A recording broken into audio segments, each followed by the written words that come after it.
రాష్ట్రంలోని ప్రతి నియోజకవర్గానికి 3,500కు తగ్గకుండా ఇందిరమ్మ ఇళ్లను మంజూరు చేస్తామని ఉప ముఖ్యమంత్రి బట్టి విక్రమార్క అన్నారు.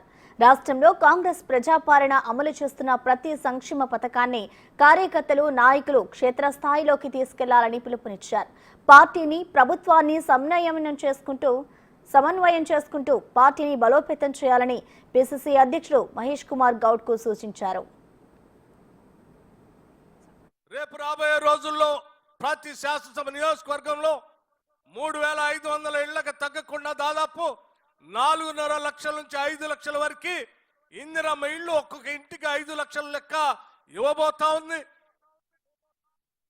అట్లాగే ఆర్థిక వ్యవస్థ అంతా కుదేలైపోయి జీతాలు ఇవ్వలేనటువంటి పరిస్థితిలో ఉన్నటువంటి రాష్ట్రాన్ని గాడిలో పెట్టి యావత్ రాష్ట్ర మంత్రిమండలి మొత్తం అంతా కూర్చొని ఆలోచన చేసి మొదటి తారీఖు నాడే ప్రతి నెల జీతాలు వచ్చేటట్టుగా చేసినటువంటి కాంగ్రెస్ ప్రభుత్వ ఆలోచనలు కూడా ప్రజల మధ్య తీసుకొని వెళ్ళవలసిందిగా మీ అందరికీ విజ్ఞప్తి చేస్తా ఉన్నాను.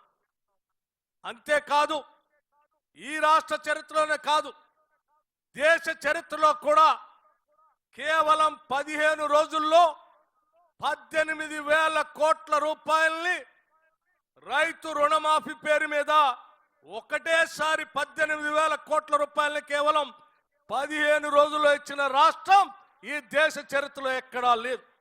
అది కేవలం కాంగ్రెస్ ప్రభుత్వం మాత్రమే చేయగలిగింది. ఇంత గొప్పటి ఉన్నతమైనటువంటి ఆలోచన అమలు చేస్తూ ముందుకు పోతున్నటువంటి ఈ ప్రభుత్వం యొక్క లక్ష్యాల్ని ప్రజల దగ్గర తీసుకొని వెళ్ళి మనం చేసినటువంటి కార్యక్రమాన్ని ప్రజల మధ్య కూడా తీసుకెళ్లే కార్యక్రమాన్ని కూడా మహేష్ కుమార్ గౌడ్ గారు వారి టీంతో కింది స్థాయి వరకు పార్టీ నిర్ణయాల్ని ప్రజల మధ్యకు తీసుకెళ్లేటట్టుగా చేయాలని చెప్పి నేను మనస్ఫూర్తిగా వారిని కోరుతా ఉన్నాను.